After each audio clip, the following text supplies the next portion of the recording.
At the beginning of class, we showed you guys the video. So basically, the video is introduction to the game itself. And at the end of the video, we saw where it told you that that through the portals came champions.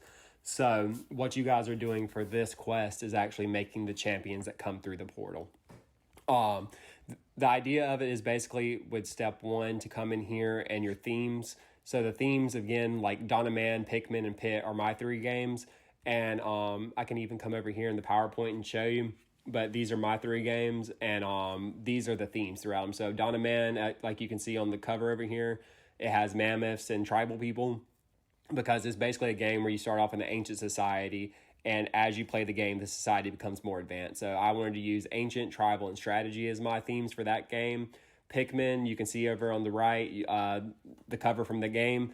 And basically the idea of it is this little alien guy comes to this new planet, and he has a collective consciousness with these little plant people, and he can make them do things that he wants them to do. Like, for example, the little frog thing in the back, he's actually using them to attack it. But so my themes for that game were alien, small in a big world, and collective consciousness. And then Pit is the last game. It's a card game that was told to me by someone. And in it, it's all about commodity exchange, trading cards, and then it's also fast paced. So basically, this is just to get your mind started with thinking about like what kind of things you like, what kind of things you use for entertainment. It can doesn't have to be a video game like we said in class. It can be an activity that you do that you consider a game. So like for me, drawing can be a game. For you, it could be anything from sports. It can be a board game, a video game. It can be being a creator and like making something on like TikTok. Whatever you consider a game, like just use that for your themes. And then on the second step 2, the second part, you're just going to go into actually using those same games to get your character physical attributes, but also giving them abilities. So in Donna Man, since it's a lot about building society, and you get to like chop down trees, you get to collect tannin to make leather, you get to raise like animals to be able to feed your society. So I started pulling those 3 things out. So they can be used in any way. You can give your character an axe. You can make them a leather worker where they actually make leather clothing. You can have it where they got injured by an axe and they have a giant scar from being injured by an axe. You can even go down and say, I want my person to be like a goat man type thing. And you can even do that. But so that's how you're going to go about step 2, is start to think about like, how would I want my character to look? And from that, would they get any abilities from it? So for example, if somebody's character was a giant flower, they most likely would have some kind of abilities that goes along with that. So it can be the ability to make copies of themselves. It can be the ability to basically make vines grow out of the ground, or like anything like that. But basically, this is just used in order to get your mind going towards, again, like your favorite forms of entertainment, what that means to you, and how that can be used to make a character. But this is step 2.1, which is this first section up here, and you'll see that there. But then it goes to step 2.2, which is here. And all that is going in and taking this and going back and writing those into like a sentence. So like I said, like what leather clothing, like, so I wanted my character to wear leather clothing. I said it wouldn't be cool if somebody used like flowers as weapons, like little like swords made out of thorn bushes, and then it just go on and so forth. So like literally just any way you can go about it, try to be as creative as you can and try to think of things that would make your character stand out. But yeah, and then once you get past that point, you're going to go into character prompts. And character prompts, all that is pulling all of this from step 1 and step 2 into an actual idea for a character. So like one of my characters was an ancient wizard who controls tiny bears and collects natural resources. He uses the life force from these natural resources to use his magical abilities. So again, ancient, I used that word. I used commodity exchange because of natural resources. And then even bears from down here. And so I took those three things and just jammed them together to make this new idea. And then the next one was a giant playing card from Alice in Wonderland that can summon smaller versions of themselves. And just like with prompt 1, I'm still trying to do a collective consciousness type thing. So like the idea that this bigger playing card can summon smaller playing cards, and he can control them, that's coming from Pikmin.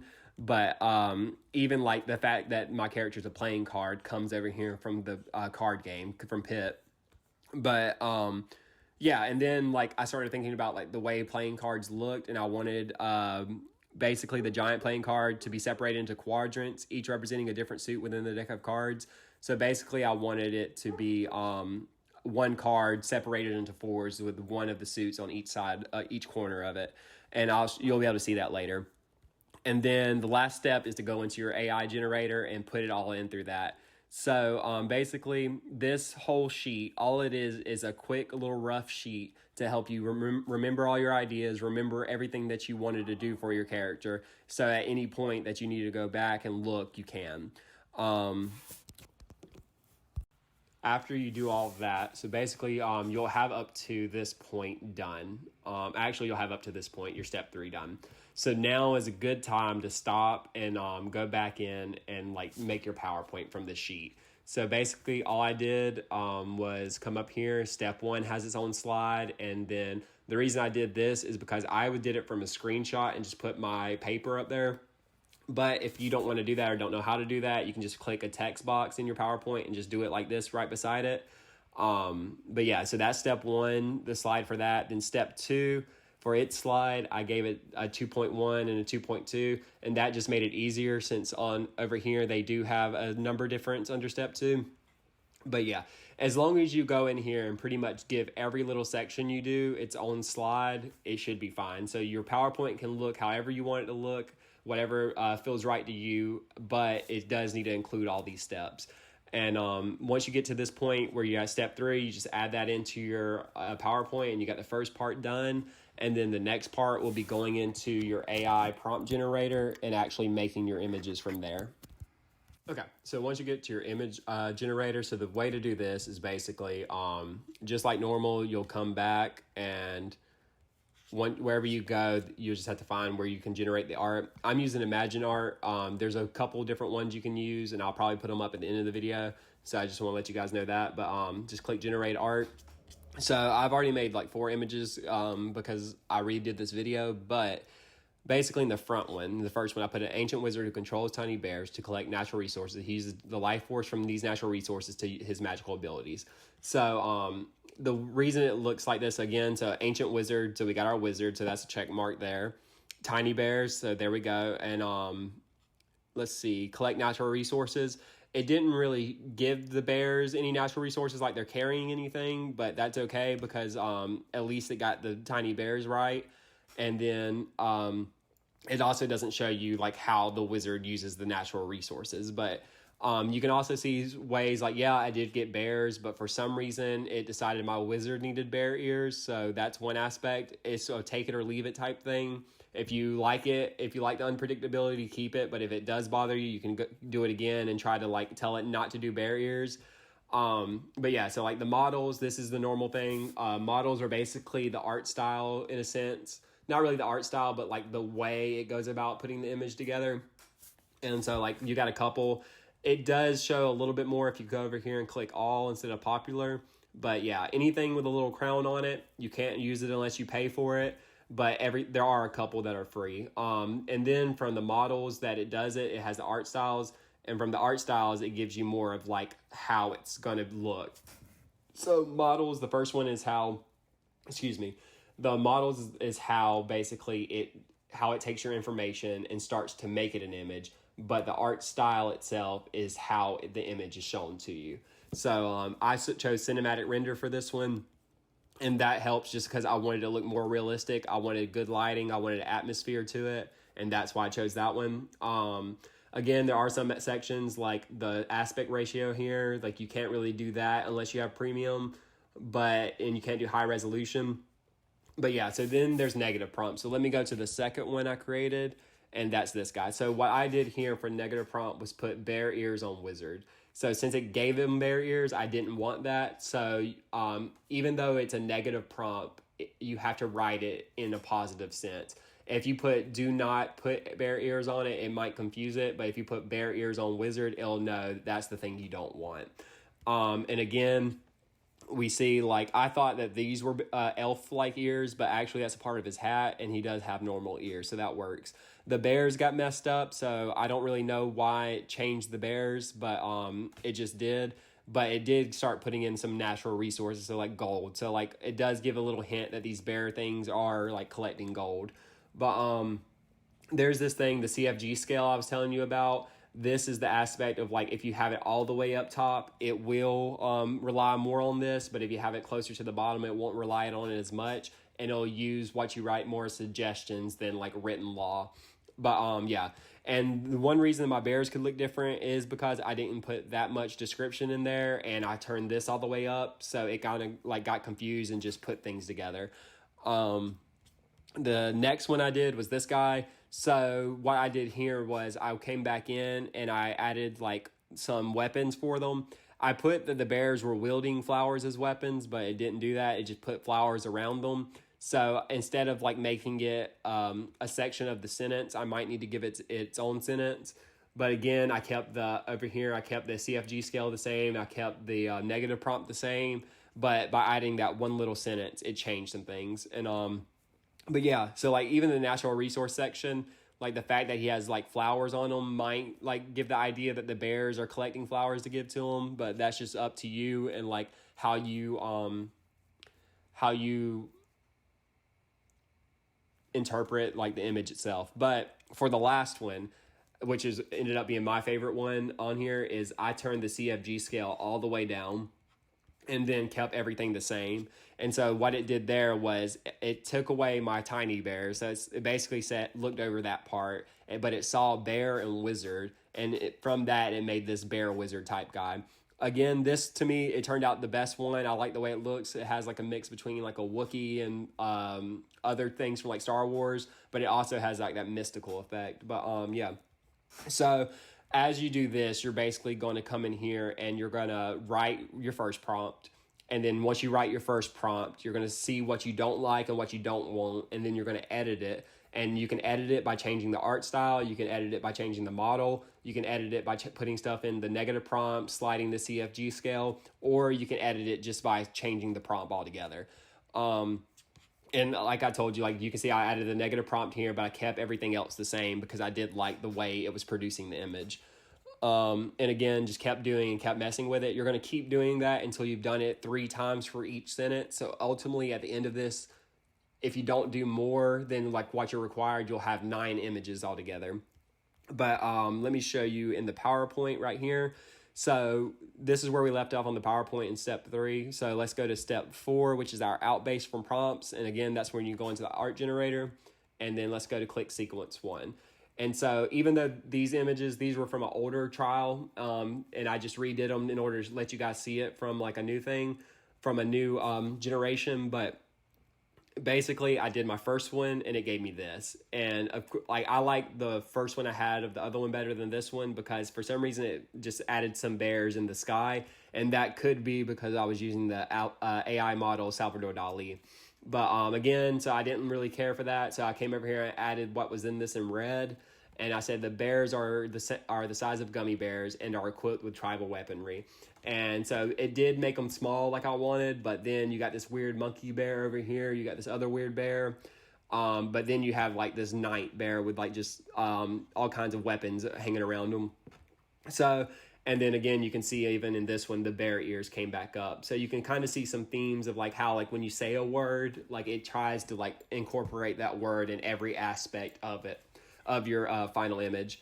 And then finally, I just changed some things. Only thing I changed for this final one on this generation was I changed the AI model because I didn't really care for the way it was doing the bears.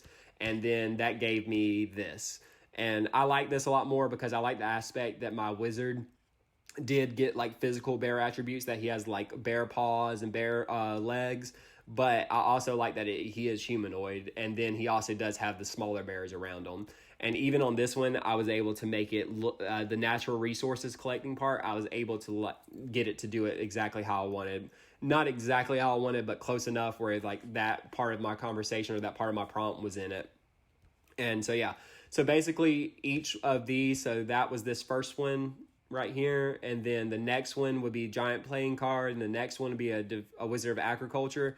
And so when you do put your PowerPoint together for this part, you're going to come in here and do sequence 1 and show us the difference in like your prompts. And the way you can show us the difference to make it easier is whatever you changed or added differently, you can come over here and just put it in red, so we can just see it right off the bat and it's easy to pinpoint. Again, sequence 2, that's where I did this section. And this is what was my playing card. This one didn't give me exactly what I wanted, because I wanted a playing card that was like more humanoid and not just the face of a regular playing card. I tried to make it give me an actual like anthropomorphic playing card by putting that word in there. But it honestly didn't even do that. It just put this like rabbit type thing on top of a playing card, which it could have did this rabbit character, because I did say Alice in Wonderland and that was a character within the movie. But there again, it did add where I was trying to say separate it into 4 quadrants. It did add that in there a little bit, but it didn't add it to the main character. It added it to what he was holding. But yeah, so I ended up just keep on going, and so it wasn't giving me what I wanted. So I thought, okay, maybe if I draw it, like I told you guys, you can take a drawing and put it into the prompt as an image, and then with your prompt, it will produce something new. So I was like, maybe I'm not describing it the best way, so I'm just going to draw this crude little playing card guy with like a bunch of little playing cards around him, and then I also put the prompt and change the model. And together it gave me this. And again, still isn't what I want. It's relying too heavily on the Alice in Wonderland. And so that's probably why we got this Cheshire Cat character with the Mad Hatter type hat. But I can see like areas that did kind of get it right. So like over here on this drawing, you see the heart, the spade, the diamonds, and the clubs. But if you look at this playing card right here, there's the diamond, the heart, the spade. We don't really have a club. It might have tried right there. But altogether, even though it didn't get what I was trying to make exactly right, you can see how it kind of tried to give me something similar. And then the last one, again, did the same thing, just put my prompt in, changed things around. And when I changed things around, I turned it in red. I like this first one it gave me because it was a wizard in this giant garden with animals around. But I wanted the animals to be chased off by these like mushroom people. And so I changed that over here, and it didn't really even give me that. It just gave me a garden of mushrooms and like inside like a castle wall. So I ended up not liking my second prompt, like the second AI generated image. So I just ended up going back and using that image prompt with my word prompt to see if it'll give me something a little bit better than that. So since I liked the setting of this first one so much, I used it. But again, it didn't give me exactly what I wanted. It just put like mushrooms in the field instead of flowers. And we still did get this little creature thing, but there's no like little mushroom people with thorn bush weapons like chasing them off, which is what I originally wanted. But yeah, and getting what you want is basically how many times you go in there and fine tune it. Like Noriega said, if you fine tune it a lot, you'll basically have more extras that you can earn more tokens with. But if you decide that you're just going to do the bare minimum and you just want to do that part, then that works too. But I would suggest doing as many as you can with the amount of credits that you have. But and after all of this, so once you add these little sequences into your PowerPoint and show us how you made your character, you'll go in and you'll choose your one of the images from each prompt and decide which one you like the best. And so basically these 3 were my favorites, but I ended up liking the first one the most. So he's my final image that I'll make more of my character off of. So this is the one I'm going to use, and this will basically be the end of this first part. So your PowerPoint, just to go back over it, needs to be, it'll have the game change and then your name under there. And then Quest 2, Part 1, that's just the overall like idea of this PowerPoint. These are favorite games I put on here. You don't have to do this. You can just do the 3 that you like, but I did it just to give more ideas. And then we go to step 1, step 2.1, step 2.2, step 3, step 4, sequence 1, step 2, sequence 1, and step 4, sequence 2, and then step 4, sequence 3. Yeah.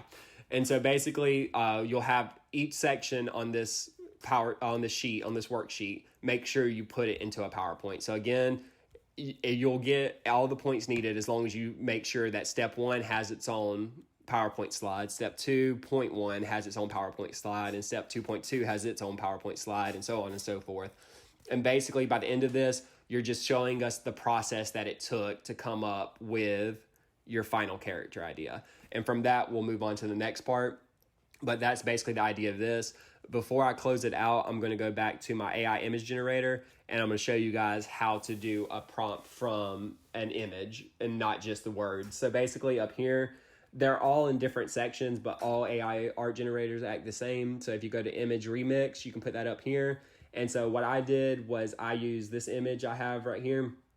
I'm just going to redo it. So I go upload image, and then I have this guy right here that I drew forever ago. So the fact that it doesn't have that many like actual physical attributes and it's just like a blank character makes it good because it can do whatever it wants to with it. So we're going to click that.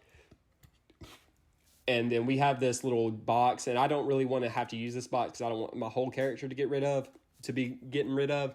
So I'm going to come over here to the bottom left where it says 1.1, and I'm going to change that to 916. And then again, it's not going to completely get it, but you can do it the best you can, and then crop your image. Okay, and now you have an idea of starting off from. So with this, let's go to, I'm just going to use that same prompt of the first one, an ancient wizard who controls tiny bears to collect natural resources. He uses the life force from these natural resources to use his magical abilities. I want the wizard to wield an axe and bears to wield flowers as weapons. So let's see with all of this what it gives me. And then, yeah, so even here, like, yeah, it's not really what I want. There's no tiny bears or anything like that, but you can see the way up here on the top right, the way the pose is being used in the final image. And that's basically what it does, like when you're giving it an image to go from. The more detailed an image is, the more it'll pull from that image. But the fact that I didn't have that much in my image, you can see the clothing style was the same with this like robe type thing. And even the pose is the same. But since I didn't add anything as far as like facial features, it kind of did what it wanted to do. But it did even the elf ears I drew. It tried to make these type of ears. But yeah, you can even see the way I did it with other generations. Like it did it here, but it gave them an axe because I put an axe in this one in the prompt. And then here it did the same thing, but it messed up with the way he was carrying the sword. But yeah, so basically that's how you do the part where you're using an image in order to guide the AI to make something more like you envisioned it in your mind.